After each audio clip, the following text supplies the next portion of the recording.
Ravi colours இன்றைய trending பெண்களுக்கான exclusive கலெக்ஷனுடன் kurtis, palazzo pant, Patiala pant, துப்பட்டாக்கள், ஷேப்வேர்கள், நைட்டிகள், பிராண்டட் உள்ளாடைகளும் கிடைக்கும். ரவி கலர்ஸ், நேரு வீதி, ராஜா தியேட்டர் சிக்னல் அருகில், புதுச்சேரி.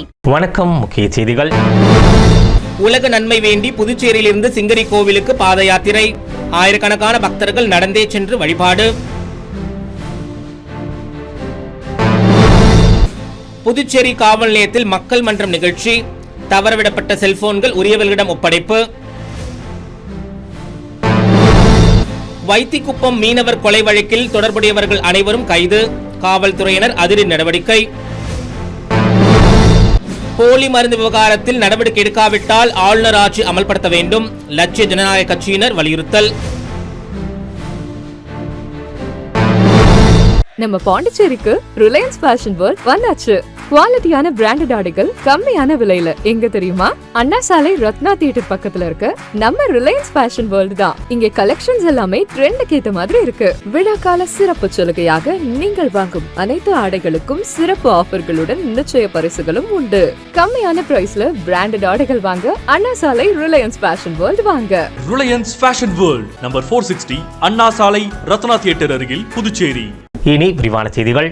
உலக நன்மை வேண்டி அபிஷேகப்பாக்கம் நரசிம்மர் கோவிலுக்கு புதுச்சேரியிலிருந்து 1000க்கும் மேற்பட்ட பக்தர்கள் பாத யாத்திரையாக சென்று வழிபாடு மேற்கொண்டனர். அபிஷேகப்பாக்கம் நரசிம்மர் கோவில் வரை ஆண்டுதோறும் உலக நன்மைக்கான பாத யாத்திரை நடத்தப்படும். அதில் ஒவ்வொரு ஆண்டும் ஜனவரி மாதம் முதல் ஞாயிற்றுக்கிழமைகளில் 1000க்கும் மேற்பட்ட பக்தர்களுடன் புனித யாத்திரை 20 ஆண்டுகளாக நடத்தப்பட்டு வருகிறது. நிலையில் 29வது ஆண்டாக பாத யாத்திரை ஸ்ரீமத் எம்பெருமனார் ஜீயர் சுவாமிகளின் தலைமையில் பாத யாத்திரை நடைபெற்றது. இதில் சிறப்பு விருந்தினராக பொதுப்பணித்துறை அமைச்சர் லட்சுமி நாராயணன் கலந்து கொண்டு தொடக்கி வைத்தார். தொடர்ந்து பஜனை பாடியவாறு புதுச்சேரி முக்கிய வீதிகள் வழியாக மரப்பாலம், அரியாங்குப்பம், தவளக்குப்பம் வழியாக கோவிலை சென்றடைந்தனர். சுமார் 1000க்கும் மேற்பட்ட பக்தர்கள் கலந்து கொண்டனர். தொடர்ந்து வழிநெடுகிலும் பக்தர்களுக்கு அன்னதானங்களும் வழங்கப்பட்டன. புதுச்சேரியில் நடைபெற்ற மக்கள் மன்றம் நிகழ்ச்சியில் பொதுமக்களால் தவறவிடப்பட்ட செல்போன்கள் உரியவர்களிடம் ஒப்படைக்கப்பட்டது. புதுச்சேரியில் அனைத்து காவல் நிலையங்களிலும் சனிக்கிழமை தோறும் மக்கள் மன்றம் என்ற பெயரில் பொதுமக்கள் குறை தீர்க்கும் கூட்டம் நடத்தப்பட்டு வருகிறது. அதன்படி முத்தியால்பேட்டை சோலை நகர் புறக்காவல் நிலையத்தில் நடைபெற்ற மக்கள் மன்றத்தில் காவல்துறை முதுநிலை கண்காணிப்பாளர் கலைவாணன் பொதுமக்களிடம் நேரடியாக புகார்களை கேட்டார். ரெட்டியார்பாளையம் காவல் நிலையத்தில் காவல் கண்காணிப்பாளர் ரகுநாயகம் தலைமையிலும், மங்கலம் காவல் நிலையத்தில் காவல் கண்காணிப்பாளர் சுப்பிரமணியன் தலைமையிலும் மக்கள் மன்றம் நிகழ்ச்சி நடைபெற்றது. பாகூர் காவல் நிலையத்தில் தெற்கு பகுதி காவல் ஆய்வாளர்கள் பொதுமக்களிடம் புகார்களை பெற்றனர். ஏனாமில் ஆய்வாளர் வரதராஜன் தலைமையிலும், மாஹேவில் ஆய்வாளர் அனில்குமார் தலைமையிலும் மக்கள் மன்றம் நிகழ்ச்சி நடைபெற்றது. புதுவை மாநிலம் முழுவதும் நடைபெற்ற மக்கள் மன்றத்தில் 130 பேர் கலந்து கொண்டு 31 புகார்களை தெரிவித்தனர். இதில் 24 புகார்களுக்கு உடனடி தீர்வு காணப்பட்டது. மீதமுள்ள புகார்களுக்கு விரைந்து தீர்வு காண சம்பந்தப்பட்ட அதிகாரிகளுக்கு அறிவுறுத்தப்பட்டுள்ளது.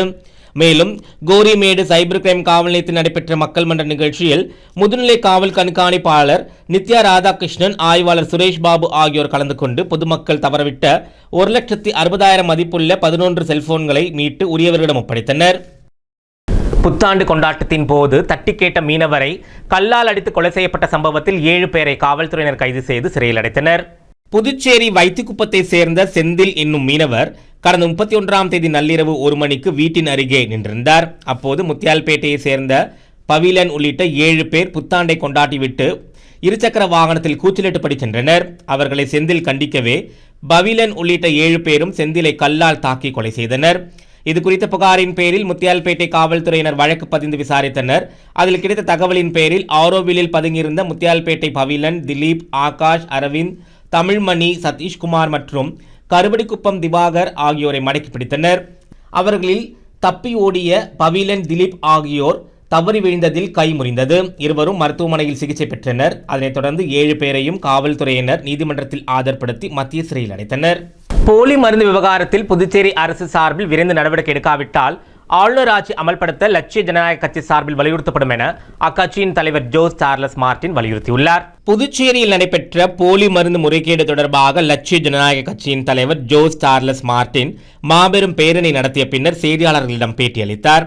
அப்போது அவர் கூறுகையில், புதுச்சேரியில் நடைபெற்றுள்ள போலி மருந்து முறைகேடு மிகப்பெரிய ஊழலாகும் என்றும் இதில் முதலமைச்சருக்கு நெருக்கமானவர்கள் உள்ளிட்டோர் மீது உடனடியாக கடும் நடவடிக்கை எடுக்க வேண்டும் என அவர் கேட்டுக்கொண்டார்.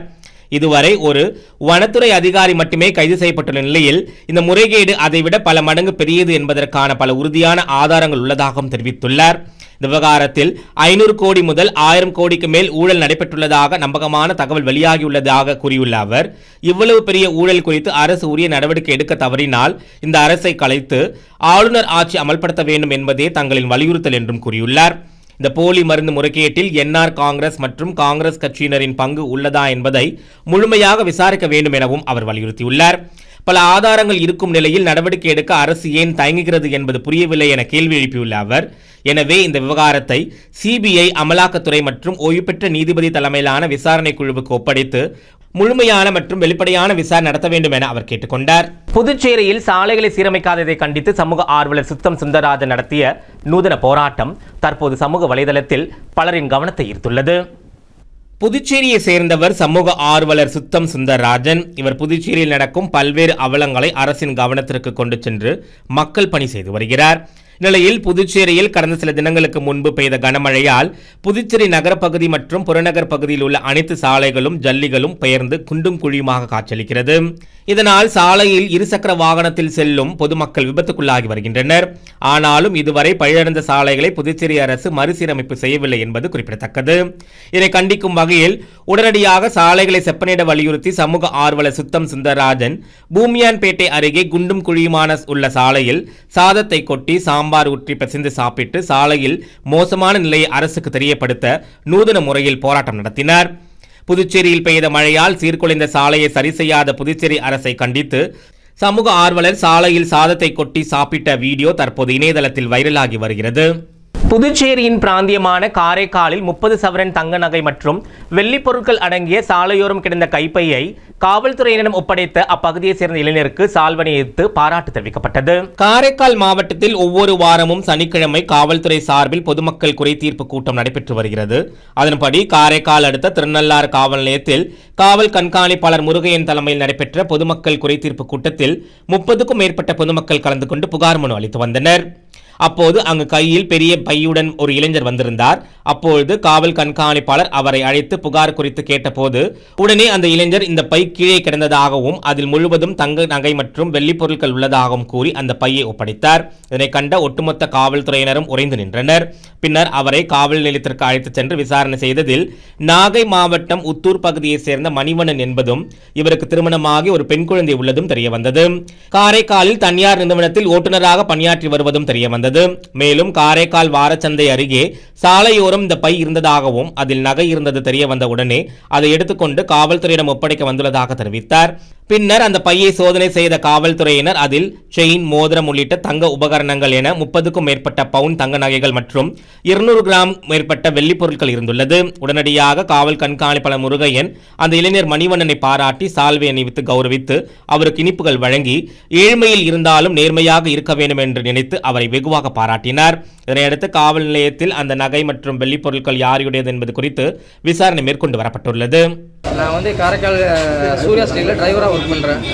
சந்ததடையில் ஒரு பேக் ஒன்று கீழே கிடந்துச்சு. நான் டாடா ஸ்டீலில் மூட்டை ஏற்றி போலும் பேக் ஒன்று கிடந்துச்சு. அதை எடுத்துகிட்டு வந்து எங்கள் கடையில் காட்டினேன். நிறையா இல்லை நகை ஜோல்லாம் இருந்துச்சு. அவங்க சொன்னாங்க நிறையா கலெக்டர் ஆஃபீஸ்க்கு எடுத்து வைக்க கொடுத்துருங்கன்னு சொன்னாங்க. அப்போது கலெக்டர் ஆஃபீஸ்க்கு எடுத்து போகும்போது கலெக்டர் ஆஃபீஸில் கலெக்டர் இல்லைன்னு சொல்லிட்டு ஸ்டேஷனில் ஒப்படைக்க சொன்னாங்க. எஸ்பி ஆஃபீஸில் ஒப்படைக்க சொன்னாங்க. அங்கே ஒப்படைச்சோம். அதோட திருநெல்வேலி ஸ்டேஷனை அழைச்சிட்டு வந்து எல்லா ஜோலியும் செக் பண்ணிவிட்டு எங்களை வீடியோ எடுத்துகிட்டு எங்கள் சாலையெல்லாம் போட்டு இது மரியாதை பண்ணாங்க. கீழே கடந்து எடுத்து தொலைச்சி அந்த பொருளை தொலைச்சவங்க அதை ஒப்படைச்சிருங்க. அதனால புதுச்சேரியில் நடைபெறவிருந்த பொங்கல் பரிசு தொகுப்பு வழங்கும் நிகழ்ச்சி நிர்வாக காரணங்களுக்காக திடீரென ஒத்திவைக்கப்பட்டதால் பொதுமக்கள் ஏமாற்றமடைந்தனர். புதுச்சேரி அரசு சார்பில் அரசு ஊழியர்கள், கௌரவ குடும்ப அட்டைதாரர்கள் நீங்களாக அனைத்து குடும்ப அட்டைதாரர்களுக்கும் அரிசி, நாட்டு சர்க்கரை, பாசிப்பருப்பு, நெய், சூரியகாந்தி சமையல் எண்ணெய் உள்ளிட்டவை அடங்கிய பொங்கல் பரிசு தொகுப்பு சனிக்கிழமை முதல் விநியோகிக்க முடிவு செய்யப்பட்டது. இத்திட்டத்தை முதலமைச்சர் ரங்கசாமி லாஸ்பேட்டையில் துவக்கி வைக்கதாக இருந்தது. கடைசி நேரத்தில் திடீரென இந்த நிகழ்ச்சி ரத்து செய்யப்பட்டது. இந்த விழாவில் துணைநிலை ஆளுநர், முதலமைச்சர் ஆகியோருக்கு அழைப்பு விடுக்கப்பட்ட போதிலும் சபாநாயகர், அமைச்சர்கள், சட்டமன்ற உறுப்பினர்களுக்கு அழைப்பு விடுக்கவில்லை என தெரிகிறது. இது சம்பந்தமாக முதலமைச்சர் ரங்கசாமி கவனத்திற்கு சென்ற நிலையில் அனைவருக்கும் அழைப்பு விடுத்த பிறகே பொங்கல் பரிசு தொகுப்பு விநியோகம் செய்யும் பணியை துவக்க வேண்டும் என அதிகாரிகளுக்கு உத்தரவிட்டார். எனவே வரும் 5ஆம் தேதி திங்கட்கிழமை பொங்கல் பரிசு விநியோகத்தை முதலமைச்சர் ரங்கசாமி துவக்கி வைக்க உள்ளார் என்பது குறிப்பிடத்தக்கது. புதுச்சேரியில் காவல்துறை சார்பில் நடைபெற்று வரும் உடல் தகுதி தேர்வில் 2ஆம் நாளில் 115 பேர் எழுத்துத் தேர்வுக்கு தகுதி பெற்றுள்ளனர். புதுச்சேரி காவல்துறையில் காலியாக உள்ள 148 காவல் பணியிடங்களை நிரப்புவதற்காக 10,063 பேர் விண்ணப்பித்திருந்தனர். இதில் 9,932 பேரின் விண்ணப்பங்கள் ஏற்றுக்கொள்ளப்பட்டன. இந்நிலையில் கோரிமேடு ஆயுதப்படை மைதானத்தில் காவல் பணிக்கு விண்ணப்பித்த இளைஞர்களுக்கான சான்றிதழ் சரிபார்ப்பு, ஓட்டப்பந்தயம், நீளம் மற்றும் உயரம் தாண்டுதல் உள்ளிட்ட உடல் தகுதி தேர்வு நடைபெற்றது. முதல் நாள் உடல் தகுதி தேர்வில் 279 பேர் பங்கேற்ற நிலையில் 66 பேர் எழுத்துத் தேர்வு தகுதி பெற்றனர். இரண்டாம் நாளில் நடைபெற்ற உடல் தகுதி தேர்வில் பங்கேற்க 750 பேருக்கு அழைப்பு விடுக்கப்பட்டது. இதில் 407 பேர் பங்கேற்றனர். அவர்களில் 115 பேர் எழுத்துத் தேர்வுக்கு தகுதி பெற்றனர். ஞாயிற்றுக்கிழமை முதல் வருகின்ற 11ஆம் தேதி வரை நடைபெறும் இந்த உடல் தகுதி தேர்வில் 1000 பேருக்கு பங்கேற்க அழைப்பு விடுக்கப்பட்டுள்ளது குறிப்பிடத்தக்கது. காரைக்காலை அடுத்த திருநள்ளாறு தர்பாரணேஸ்வரர் கோவிலில் நடைபெற்ற ஆருத்ரா தரிசன நிகழ்ச்சியில் திரளான பக்தர்கள் கலந்து கொண்டு நடராஜரை வழிபட்டனர். புதுச்சேரி காரைக்காலை அடுத்த திருநள்ளாறில் அமைந்துள்ள உலக பிரசித்தி பெற்ற ஸ்ரீ தர்பாரணேஸ்வரர் தேவஸ்தானம் ஸ்ரீ சனி பகவான் ஆலயத்தில் ஆண்டுதோறும் ஆருத்ரா உற்சவம் மிக சிறப்பாக நடைபெற்று வருகிறது. அவ்வாறு இந்த ஆண்டு ஆருத்ரா உற்சவத்தை முன்னிட்டு 10 நாட்களும் தினமும் திருவெண்பாவையின் 21 பாடல்களை பாடி சிவனுக்கு வழிபாடு நடைபெற்றது. சிவன் அம்பாள் பொன்னூஞ்சல் உற்சவம் நடைபெற்ற நிலையில் ஆருத்ரா உற்சவத்தை முன்னிட்டு சிவன், அம்பாள் மற்றும் மாணிக்க வாசகருக்கு சிறப்பு பூஜைகள் நடைபெற்றது. நிலையில் ஸ்ரீ நடராஜர் மற்றும் ஸ்ரீ சிவகாமி தாயாருக்கு மகா அபிஷேகம் நடைபெற்றது. தொடர்ந்து பிற்பகல் வாக்கில் ஸ்ரீ நடராஜர் ஆருத்ரா தரிசன நிகழ்ச்சி வெகு விமரிசையாக நடைபெற்றது. முன்னதாக கோபூஜையும், அதனைத் தொடர்ந்து ஸ்ரீ நடராஜர் மற்றும் ஸ்ரீ சிவகாமி தாயார் கோபுர தரிசனம் அருளினர். அச்சமயம் வெகு விமரிசையாக நடைபெற்றதில் திரளான பக்தர்கள் நமச்சிவாய நமச்சிவாய என்ற கோஷத்துடன் பக்தர்கள் சுவாமி தரிசனம் செய்தனர். விழாவில் தர்மபுர ஆதீன கட்டளை விசாரணை ஸ்ரீமத் சட்டநாத தம்பிரான் சுவாமிகள் உள்ளிட்ட உள்ளூர் பக்தர்கள் மட்டுமின்றி வெளிமாநிலத்திலிருந்தும் ஏராளமான பக்தர்கள் கலந்து கொண்டு சுவாமி தரிசனம் செய்தனர்.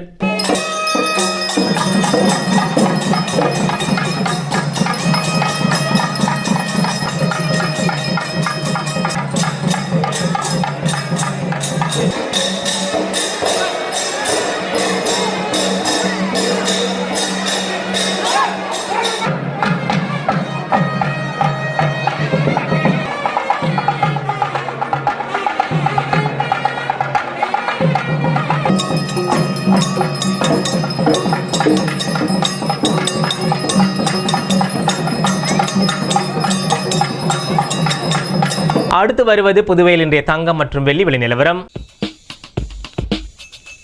இன்றைய தங்கம் வெள்ளி விலை விவரம். புதுவையில் இன்றைய தங்கம் வெள்ளி விலை விவரம் வழங்குபவர்கள் முத்து கோல்ட் ஹவுஸ், பாண்டிச்சேரி. தங்கம் 1 கிராம் 12,450 ரூபாய். இன்றைய தங்கம் வெள்ளி விலை விவரம். வெள்ளி 10 கிராம் 2,530 ரூபாய். மீண்டும் முக்கிய செய்திகள். உலக நன்மை வேண்டி புதுச்சேரியிலிருந்து சிங்கரி கோவிலுக்கு பாத யாத்திரை. ஆயிரக்கணக்கான பக்தர்கள் நடந்தே சென்று வழிபாடு. புதுச்சேரி காவல் நிலையத்தில் மக்கள் மன்றம் நிகழ்ச்சி. தவறவிடப்பட்ட செல்போன்கள் உரியவர்களிடம் ஒப்படைப்பு. வைத்திக்குப்பம் மீனவர் கொலை வழக்கில் தொடர்புடையவர்கள் அனைவரும் கைது. காவல்துறையினர் அதிரடி நடவடிக்கை. போலி மருந்து விவகாரத்தில் நடவடிக்கை எடுக்காவிட்டால் ஆளுநர் ஆட்சி அமல்படுத்த வேண்டும்.